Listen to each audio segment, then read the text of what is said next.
Good morning everyone, welcome to converse academy. तो last time हम लोगों ने मैट्रिसेस चैप्टर जो था उसका लास्ट सेशन किया था and matrices chapter is over now. उसका टेस्ट भी आपका हो गया था and now today we are starting with the maths 2 part, जो आपका सेकंड मैथ्स पार्ट है। उसमें से कोई एक चैप्टर हम लोग स्टार्ट कर रहे हैं। The name of the chapter is index number. Index number जो चैप्टर है ये मैंने इसलिए स्टार्ट किया क्योंकि ये ज़्यादा डिफिकल्ट चैप्टर नहीं है। अगर हम ऑनलाइन कर भी रहे हैं तो आपको यहाँ पे ज़्यादा प्रॉब्लम नहीं होगा, ठीक है। अगर हो भी गया तो ये चैप्टर हम फिर से भी बाद में कर सकते हैं, बट ये सिंपल चैप्टर है, जस्ट बिलीव। इस चैप्टर में इंडेक्स नंबर जो चैप्टर है इसका बोर्ड वाइज वेटेज क्या है पहले वो समझ लो। बोर्ड के हिसाब से इसका जो वेटेज है वो है अराउंड 6 to 8 मार्क्स। 6 से 8 मार्क्स के लिए बोर्ड एग्जाम में आपको पूछा जाएगा। टोटल 3 एक्सरसाइज इसके अंदर, तीनों एक्सरसाइज में 3 डिफरेंट टाइप के क्वेश्चन है और वो टोटली डिपेंड करते हैं कुछ फॉर्मूलाज के ऊपर, जो फॉर्मूला मैं आज आपको देने वाला हूँ। आज का सेशन हम लोग फॉर्मूला के ऊपर ही करते हैं। पूरा फॉर्मूला क्या है, किस तरह से आपको याद रखना है, वो सब मैं आपको बता रहा हूँ। उसके बाद अगर if you have time then start with the sum also. तो ये जो इंडेक्स नंबर है, सबसे पहले तो ये क्या है वो समझ लेते हैं। Index number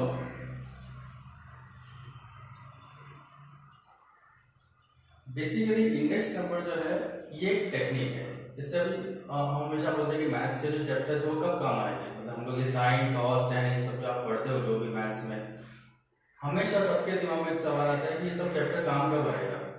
of course definitely बहुत सारे स्टूडेंट्स हैं जिनको कहीं भी फ्यूचर में ये चीज़ें काम नहीं आती क्योंकि वो फील्ड उनका नहीं होता, but there are certain chapter in maths 2 in 12th standard which will definitely give you some kind of help. जब आप कहीं पर भी काम करते हो तो आपको वहां पर ये जरूर याद आएगा कि हमने चैप्टर पढ़ा हुआ है। उसमें से एक चैप्टर है index number, one of the chapter जो प्रैक्टिकल लाइफ में यूज होता है।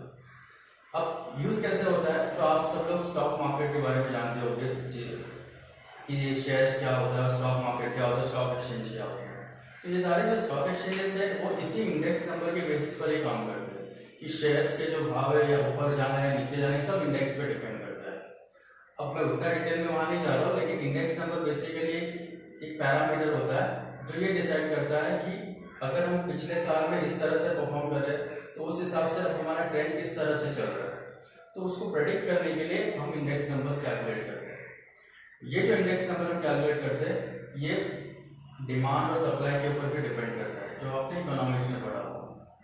तो फिलहाल इंडेक्स नंबर को कैलकुलेट करने के लिए कुछ फॉर्मूलाज है जो मैं यहाँ पे लिख रहा हूँ, टाइप है और उसके फॉर्मूलाज भी है, और कुछ लोग हैं जिनके नाम भी आपको याद रखने होंगे कि उन्होंने ये फॉर्मूला दिया हुआ। तो सबसे पहले जो इंडेक्स नंबर का फॉर्मूला है वो है simple aggregate method.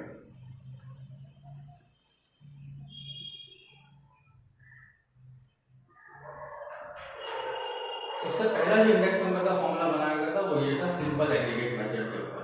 Simple aggregate मतलब नाम में लिखा है कि ये सिंपल है और एग्रीगेट मेथड है। एग्रीगेट मतलब क्या होता है, टोटल, किसी भी चीज का टोटल लेना मतलब एग्रीगेट करना। तो सिंपल एग्रीगेट मेथड जो है उसमें 3 चीजें हैं, एक है प्राइस, एक है क्वांटिटी और एक है वैल्यू। कोई भी चीज, कोई भी इंसान हमेशा 2 चीजों को लेकर ज्यादा कंसर्न होता है, एक तो प्राइस को लेके और एक क्वांटिटीज को लेके। जब भी कोई कस्टमर कुछ लेने जाता है तो प्राइस उसके लिए इंपॉर्टेंट है और एक क्वांटिटी इंपॉर्टेंट है, और कुछ कस्टमर ऐसे जिनके लिए क्वालिटी इंपॉर्टेंट होता है। इंडेक्स नंबर जो है वो क्वालिटी पे डिपेंड नहीं करता। Index number is all about price and the quantities. तो ये प्राइस और क्वांटिटी को लेकर इंडेक्स नंबर बनाया हुआ है। सबसे पहला जो इंडेक्स नंबर था वो था प्राइस इंडेक्स नंबर, बिकॉज सबसे ज्यादा कोई कस्टमर अगर केयर करता है तो वो प्राइस के बारे में करता है। Price index number, price index number का फॉर्मूला एकदम सिंपल है। यहाँ पर क्या लिखा है मैंने, एग्रीगेट। एग्रीगेट का मतलब होता है टोटल। तो प्राइस इंडेक्स नंबर का फॉर्मूला है sigma P1 upon sigma P0 into 100. This is the formula that you have to use. Here P1 and P0 is the price. अब यहाँ पे 2 प्राइस क्यों लिखा है मैंने, क्योंकि हम प्राइस को कंपेयर कर रहे हैं।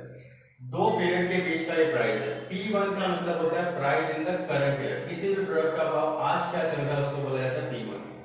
सिमिलरली P0 का मतलब होता है price in the base year. अब बेस ईयर क्या होता है, बेस ईयर का एक्चुअली कोई डेफिनेशन नहीं है, आप किसी भी ईयर को जो करंट ईयर में ना हो, करंट ईयर को छोड़ के आप कोई भी पिछला साल उठा लो, that is your base year, जिससे आप कंपेयर करना चाहते हो।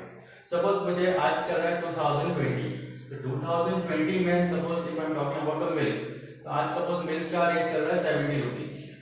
तो यही जो रेट है अगर मुझे 2015 से कंपेयर करना है, 2015 में मिल्क कितना था, तो 2015 में जो मिल्क मिलता था may be suppose 30 rupees per litre, अभी जो मिल रहा है 50 रुपीज है। तो 50 जो है वो price in the current year है और 30 जो है वो price in the base year है। तो जैसे मैंने 2015 को बेस ईयर लिया है, आप 2000 को भी बेस ईयर ले सकते हो, 1998 को भी ले सकते हो, किसी भी ईयर को आप बेस ईयर ले सकते हो। तो क्वेश्चन में 2 ईयर की इंफॉर्मेशन होगी, एक होगा करंट ईयर और एक होगा बेस ईयर। हमेशा जो 1 इंडिकेट कर रहा है करंट ईयर के लिए और 0 जो है वो बेस ईयर के लिए।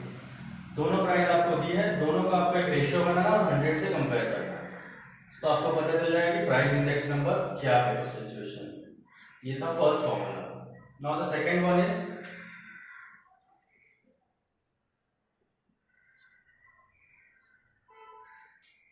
Quantity index number.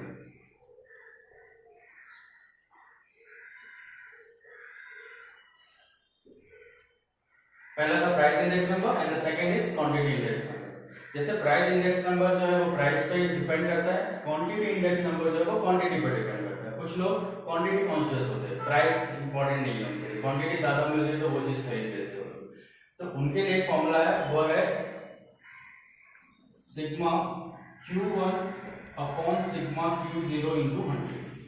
तो पैटर्न सेम है फॉर्मूले का, आपको रेशियो ही निकालना है करंट ईयर और बेस ईयर में, लेकिन इस बार वो प्राइस नहीं, इस बार वो quantity. Q stands for quantity, Q1 मतलब करंट ईयर क्वांटिटी, Q0 मतलब बेस ईयर की क्वांटिटी। हमेशा 1 means current year and 0 means base year. ये जो भी रेशियो आएगा उसको 100 से कंपेयर करना है और आपका आंसर आ जाएगा कि क्वांटिटी इंडेक्स नंबर क्या है। ये प्राइस इंडेक्स नंबर था, फिर ये क्वांटिटी इंडेक्स नंबर था। Now the third index number which is value index number. अब प्राइस इंडेक्स नंबर आने के बाद, क्वांटिटी भी आने के बाद, अब कुछ लोगों को लगा कि प्राइस और क्वांटिटी दोनों ही इंपॉर्टेंट है, इंडिविजुअली किसी को हम इंपॉर्टेंस नहीं दे सकते। तो उस वक्त फिर ये थर्ड फॉर्मूला जो है वो इन्वेंट किया गया। Third formula is a mixture of price and the quantity. आप दोनों को अगर मिला लेते हो तो वो बनता है वैल्यू इंडेक्स नंबर। कैसे? सबसे पहले टोटल लेना है आपको P1 के साथ Q1 को मल्टीप्लाई करके, और यहाँ पर P0 के साथ Q0 को मल्टीप्लाई करके, end of course always into 100 को करना है। मतलब आप क्या निकाल रहे हो? वैल्यू निकाल रहे हो। किसी भी चीज की वैल्यू क्या होती है? आप कितने में खरीद रहे हो इनटू कितनी क्वांटिटी खरीद रहे हो, उसको अगर आप सम कर देते हो तो दैट बिकम्स द वैल्यू। तो वैल्यू का फॉर्मूला होता है आपको प्राइस को और क्वांटिटी को मल्टीप्लाई करना है। ऑफ कोर्स सिमिलर कोई करना है, करंट ईयर के प्राइस को करंट क्वांटिटी से मल्टीप्लाई करना है, बेस ईयर के प्राइस को बेस क्वांटिटी से मल्टीप्लाई करना है। तो याद रखना कोई ज्यादा डिफिकल्ट नहीं है। What you have to do is you to just find the value of the index number, और value is for price into quantity. Price जो मल्टीप्लाई होगा हमेशा ऊपर करंट ईयर आता है और नीचे बेस ईयर आता है, ऊपर भी आप कहीं पर भी देखो। तो एक टेक्निक से आप याद रख सकते हो, बाहर नहीं करना इसको। That was about the simple aggregate method. अब दूसरे मेथड भी याद कर लो, that is called weighted average method. अब वेटेड एवरेज मेथड क्या होता है? तो उसके लिए सबसे पहले समझना पड़ेगा कि वेट क्या होता है। यहाँ पे जब मैं वेटेज की बात करता हूँ तो वेट्स क्या होता है वो समझना पड़ेगा। Here weight does not mean वो जो हम वजन की बात करते हैं, इट्स नॉट अबाउट दैट। यहाँ पर वेट मतलब होता है इंपॉर्टेंस देना। इंपॉर्टेंस देना मतलब कि जैसे अगर किसी इंसान की कोई सैलरी सपोज इज अर्निंग से 30,000 अ मंथ, तो वो जब उस 30,000 को स्पेंड करेगा तो उसके कुछ डेली खर्चे हो गए, तो हमेशा वो प्रायोरिटी में रखता है कि सबसे पहले जो मैं खर्चा होगा वो मैं अपने सपोज उसका हाउस रेंट है तो हाउस रेंट उसको देना पड़ेगा, वो ज्यादा इंपॉर्टेंट है। फिर उसके बाद he will talk about his clothes, फिर उसको क्लोथ्स की रिक्वायरमेंट है तो वो करेगा। उसके बाद फिर मोबाइल बिल है वो आ गया। फिर इस तरह से उसकी जो डिमांड्स है वो सेटिस्फाई करता जाएगा, बट इन दैट ऑर्डर जो उसके वेटेज उसने रखा हुआ है।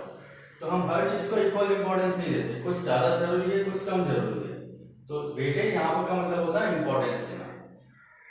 तो यहाँ पर जब हमने इंडेक्स नंबर फाइंड किया था, ये सिंपल एवरेज था, सिंपल एग्रीगेट किया था। हम वेट्स की तरफ ध्यान नहीं दे रहे थे कि कौन सा प्रोडक्ट इंपॉर्टेंट है या कौन सा नहीं है, सारे चीजों को हम सेम समझ के चल रहे थे। यहाँ पर अभी हम जब कर रहे हैं तो हम वेट्स दे रहे हैं उसको, तो बस इतना सा फर्क है। अब वेटेड एवरेज मेथड जो है वो अलग अलग लोगों ने इन्वेंट किया था, 6 अलग लोग थे जिन्होंने इन्वेंट किया था, सारे के सारे ऑफ कोर्स फॉरेनर्स थे, कोई भी इंडियन ने नहीं इन्वेंट किया था। सबसे पहला जो इंडेक्स नंबर था जो इन्वेंट किया था उसका नाम था लास्ट ईयर्स इंडेक्स नंबर।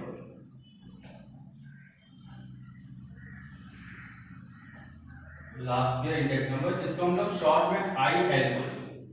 हमेशा ये सब नाम पूरा नहीं लेने की जरूरत है। IL stand for index number of last year. अभी लास्ट ईयर ने जब फॉर्मूला बनाया था तो उसने क्या किया, उसके फॉर्मूले में क्या चेंजेस था वो समझ लो। उसका फॉर्मूला था total of P1 Q0 upon total of P0 Q0 into 100। मतलब उसने formula almost value index number जैसा ही दिया हुआ है लेकिन थोड़ा सा चेंज रखा है। उसके हिसाब से जो क्वांटिटी होती है वो करंट ईयर की इंपॉर्टेंट नहीं है, ऐसा उसका मानना। तो उसने देखो कई बार भी अपने फॉर्मूले में Q1 यूज नहीं किया है। Q1 मतलब करंट ईयर की क्वांटिटी, उसने क्वांटिटी हमेशा 0 ही रखी, मतलब बेस ईयर की क्वांटिटी को यूज किया है। मल्टीप्लाई करना है तो P1 और P0 P1 P0 ये हमेशा ऊपर नीचे वैसे रहेगी, लेकिन जो बाजू में क्वांटिटी है वो दोनों Q0, इसमें Q1 नहीं आती है। तो लास्ट ईयर को कैसे याद रखना है कि always believe in the base years quantity, तो आपको Q0 ही रखना है। देन सेकंड जो था उसका नाम था फास्टेस्ट इंडेक्स नंबर, जिसको हम शॉर्ट में IP लिख देते हैं, P फॉर फास्टेस्ट। तो फास्टेस्ट इंडेक्स नंबर जो है उसने अभी नया फॉर्मूला निकाला था, नया उसने ज्यादा चेंजेस नहीं किए थे। व्हाट ही डिड इज, इसने क्या कहा था कि बेस ईयर की जो क्वांटिटी है वही इंपॉर्टेंट है। तो ये उसके टोटली अगेंस्ट था। वो बोलता है कि बेस ईयर में कौन दे रहा है, जो भी दे रहा है वो करंट में दे रहा है, तो current year quantity is important. What he did is, उसने सिर्फ जो क्वांटिटीज थी उसको रिप्लेस कर दी, मतलब जो Q0 था वहां पर उसने Q1 कर दिया, बाकी का पूरा formula same. You can see the difference. यहाँ पर टोटली बेस ईयर है, यहाँ पर दोनों की दोनों क्वांटिटी करंट ईयर में कन्वर्ट हो गई। तो एक ने बेस ईयर को इंपॉर्टेंस दिया, एक ने करंट ईयर को क्वांटिटी को इंपॉर्टेंस दिया। ये था सेकंड फॉर्मूला जो इन्वेंट किया था पास्ट।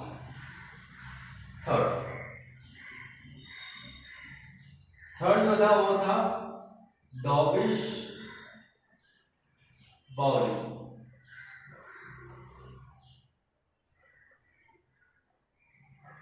इसको हम लोग IDB लिखते थे। DB स्टैंड्स फॉर डॉबिश बाउली। अब डॉबिश बाउली को नया फॉर्मूला निकालना था, तो जब उसे फॉर्मूला बनाना था उसने देखा कि बेस ईयर क्वांटिटी इसने यूज कर ली, करंट ईयर इसने यूज कर ली, तो अब दोनों क्वांटिटी यूज हो गई, अब नया क्या कर सकते हैं। तो उसने क्या कहा, इन दोनों को कहा कि तुम दोनों ही करेक्ट हो लेकिन कोई भी फुल करेक्ट नहीं है। इसको बताया कि तू भी आधा करेक्ट है, इसको बोला कि तू भी आधा करेक्ट है। तो इन दोनों को मिला के उसने अपना फॉर्मूला बना दिया। हाउ इट इज, उसका फॉर्मूला था IL plus IP divided by 2। उसने क्या किया, लास्ट ईयर और पास्ट ईयर जो था, ये जो दोनों वैल्यूज हम निकाले थे उसका एवरेज निकालेंगे, मतलब दोनों को ऐड करो डिवाइड बाय 2 करो, क्योंकि उसने उसके हिसाब से दोनों ही आधे करेक्ट थे, तो उससे दोनों को एक साथ लाके उसका एवरेज निकाल दिया। That become the third formula. ये किसने बनाया था, डॉबिश बाउली ने। अब fourth formula is invented by Fisher's index number, तो उसको हम लोग IF लिख देते हैं। अब फिशर्स ने जो फॉर्मूला बनाया तो तीनों ने, इसने Q0 ले गया, इसने Q1 ले गया, इसने दोनों का एवरेज भी ले लिया। अब ये जो बोल रहा है कि इसके हिसाब से ये दोनों तो आधे ही राइट थे, डॉबिश बाउली जो था उसने एवरेज कर दिया, लेकिन फिशर्स क्या बोलता है कि एवरेज किया वो ठीक है, लेकिन एवरेज जो करना है वो अरिथमेटिक मीन नहीं करना है, ज्योमेट्रिक मीन करना है। स्टैटिस्टिक्स के कॉन्सेप्ट है, ये जो हम मीन निकालते हैं, एवरेज निकालते हैं, इसको अरिथमेटिक मीन बोलते हैं। इसी तरह एक ज्योमेट्रिक मीन भी होता है। तो ज्योमेट्रिक मीन में हम दोनों नंबर्स को ऐड करके डिवाइड बाय 2 नहीं करते, उसमें हम क्या करते हैं, हम स्क्वायर रूट लेते हैं और दोनों नंबर्स को मल्टीप्लाई करते हैं। तो इन्हीं दोनों को मीन अगर निकालना तो हम ऐसे भी निकाल सकते हैं और ऐसे भी निकाल सकते हैं। इसको बोलते हैं अरिथमेटिक मीन, इसको बोला जाता है ज्योमेट्रिक मीन। तो दोनों ने अपने अपने तरफ से फॉर्मूला अलग अलग, लेकिन डिपेंड IL और IP पे कर। अगर आपको एग्जाम में ये पूछा है तो ये दोनों फाइंड करना ही पड़ेगा, या DP पूछा है तो भी ये दोनों फाइंड करना ही पड़ेगा। तो लास्ट पे फिशर्स ने जो फॉर्मूला दिया वो था IL इंटू IP, जिसका ये ज्योमेट्रिक मीन के रूल के हिसाब से। आफ्टर दैट नेक्स्ट था Marshall Edward. Marshall Edward index number, तो इसको हम लोग IME लिखते हैं, index number of Marshall Edward. इसका जो फॉर्मूला था वो देखो किस तरह से किया। इसका फॉर्मूला कुछ ऐसा है, sigma P1 Q0 plus sigma P1 Q1 divide by sigma P0 Q0 plus sigma P0 Q1 into 100। अब इसके फॉर्मूले की टेक्निक समझो। अगर आप फर्स्ट फॉर्मूला ये वाले पार्ट को देखो इतना सा, तो ये पूरा का पूरा इतना पार्ट उसने उठा के यहाँ पे रख दिया, you can see this part, ये एग्जैक्टली वो ये जो आया है।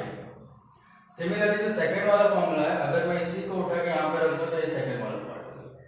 तो व्हाट बेसिकली इट इज, उसने दोनों न्यूमरेटर्स को ऐड किया ऊपर और दोनों डिनोमिनेटर को ऐड किया नीचे और फिर इनटू 100। तो इसका आंसर और इसके आंसर को इसने सम अप किया, बट इसने अपने तरीके से किया। इसने न्यूमरेटर के साथ न्यूमरेटर और डिनोमिनेटर के साथ डिनोमिनेटर ऐड कर दिया, and that is how he formed this formula. He was Marshall Edward. एक और है, his name is Walls index number, इसको हम लोग IW लिख देते हैं। अब वॉल्स ने जो फॉर्मूला बनाया था वो इन सबसे थोड़ा सा डिफरेंट था। उसका फॉर्मूला कुछ ऐसा था, सिग्मा P1 ब्रैकेट में Q1 Q0 whole divide by sigma P0 bracket में Q1 Q0 मल्टीप्लाई बाय 100। तो उसका फॉर्मूला जो था उसमें रेशियो तो वही P1 और P0 स्टार्टिंग में देख लो, हमेशा P1 P0 इसी रेशियो में होता है। एक्स्ट्रा उसने क्या किया, जो क्वांटिटीज होती थी उसको मल्टीप्लाई किया उसने यहाँ पर, दोनों क्वांटिटीज को ज्योमेट्रिक में निकाला, मतलब दोनों को इंटू वैल्यू उसने स्क्वायर रूट कर दिया। और ये सेम चीज दोनों तरफ ऊपर भी और नीचे भी। बट दैट डजंट मीन कि आप इसको कट कर दो, क्योंकि ये मल्टीप्लाई में है, ये टोटल इसका लेना है हमको, इसको कट नहीं करना है। That is total of this and total of this, individual नहीं है, वो कट नहीं हो सकता, हालांकि दोनों सेम ही हो। यहाँ पर से P1 और यहाँ पर एक P0। This was the formula given by walls. ये 6 ऐसे इंडेक्स नंबर है जिनको बोला जाता है वेटेड इंडेक्स नंबर। जिन्होंने इंपॉर्टेंस दिया है प्रोडक्ट के वेटेज को भी, कि प्रोडक्ट इंपॉर्टेंट है तो उसको पहले। उसके बाद थर्ड टाइप आता है, लास्ट टाइप, वो है cost of living index number. पहला था सिंपल एग्रीगेट, फिर वेटेड एवरेज, अब आ रहा है cost of living index number. Cost of living index number, इसमें जो फॉर्मूला है आई कोली मतलब कि कॉस्ट ऑफ लिविंग इंडेक्स। पहला फॉर्मूला इसका है sigma IW upon sigma W, ये इसका फॉर्मूला। अब इसमें नया टर्म आया W का मतलब मैंने स्टार्टिंग में बताया वेट होता है। वेट मतलब वजन वाला वेट नहीं, वेट मतलब इंपॉर्टेंस वाला वेट, कि हम प्रोडक्ट को इंपॉर्टेंस किस तरह से दे रहे हैं, दैट इज कॉल्ड वेट्स। तो क्वेश्चन में अगर आपको W का इंफॉर्मेशन है या वेट्स दिया हुआ है तो you have to use this formula, but sometimes they don't give information about the weights. In that case इसका जो फॉर्मूला होगा वो फिर अलग होगा। तो या तो आप ये फॉर्मूला यूज करोगे या फिर total of P1 Q0 P0 Q0 into 100, ये फॉर्मूला यूज करो। ये तब यूज करना है जब आपको वेट्स नहीं दिया है, ये तब यूज करना है जब वेट्स दिया हुआ है क्वेश्चन। और इस फॉर्मूले को आप क्लियरली देखोगे तो वो यही फॉर्मूला है, आइडियल एग्जैक्ट फॉर्मूला यहाँ पे कॉपी किया। तो अगर वेट्स दिया है तो ये यूज करना, वरना जो लास्ट में का फॉर्मूला है वही आपको यहाँ पे यूज करना है। I hope it's clear to everyone. ये सारे के सारे फॉर्मूलास मैंने यहाँ पे लिख दिए, एक बार फिर से मैं बता दे रहा हूँ। सबसे पहले जो इंडेक्स नंबर है उसमें सिंपल एग्रीगेट मेथड एक टाइप है। सिंपल एग्रीगेट में 3 चीजें हैं, पहला है प्राइस, फिर क्वांटिटी और फिर वैल्यू। जैसा नाम है उस तरह से उसका फॉर्मूला भी है। प्राइस में प्राइस को डिवाइड करना है, क्वांटिटी में क्वांटिटी को करना है और वैल्यू में दोनों को मल्टीप्लाई करना है। ये पहले इंडेक्स है जो सिंपल एग्रीगेट थे। इसके बाद थे वेटेड एवरेज, इसमें 6 लोगों ने फॉर्मूलाज दिए थे। First one was last pair. Last pair का फॉर्मूले में मैंने बताया था कि Q0 को इंपॉर्टेंस देना, यानी जो बेस ईयर की क्वांटिटी। सेकंड था पासेस, जिसमें क्वांटिटी 1 लिखी है, मतलब करंट ईयर की क्वांटिटी है। अब यही लास्ट पेयर और पासेस को मिला के बाकी लोगों ने अपने फॉर्मूले निकाले। जैसे पहला था ड्रॉबिश वाली, इसने क्या किया, इन दोनों का एवरेज करके ऐड करके डिवाइड बाय 2। फिशर्स ने क्या किया, यही दोनों का ज्योमेट्रिक मीन निकाला, मतलब square root of product of the numbers, दोनों का multiplication. Marshall Edward what he did is, उसने न्यूमरेटर को ऐड किया और डिनोमिनेटर के साथ डिनोमिनेटर को ऐड कर दिया, and then he got his formula. Walsh's index number, इसका थोड़ा डिफरेंट था। इसने P1 P0 तो वही रखा जो नॉर्मली होना चाहिए, बट क्वांटिटीज को मल्टीप्लाई करते हुए उसने उसका ज्योमेट्रिक मीन निकाल दिया, डायरेक्ट मल्टीप्लाई नहीं किया उसको, तो उसने स्क्वायर रूट में उनके मल्टीप्लिकेशन को लिखा। After the 6 formulas, the next formula was cost of living index number. Cost of living जो है इसमें 2 formulas है। अगर आपको weights या W का information है तो use this formula, अगर weights नहीं दिया है तो you use this formula। और ये जो formula है वो same है जो last पेज का formula है। I hope अब ये formula याद रखने की जरूरत नहीं, एक बार देखोगे तो याद हो जाएगा। तो इस सेशन में नहीं, हम लोग जो नेक्स्ट सेशन होगा in that we will start with the exercise। 3 exercise है, सारे के सारे 3 डिफरेंट चीजों पर बेस करती है। पहली एक्सरसाइज इस पे होगी, सेकंड इसके ऊपर, थर्ड इसके ऊपर। तो we'll finish this chapter very fast. So that's it for today. Till we meet next, it's bye and take care.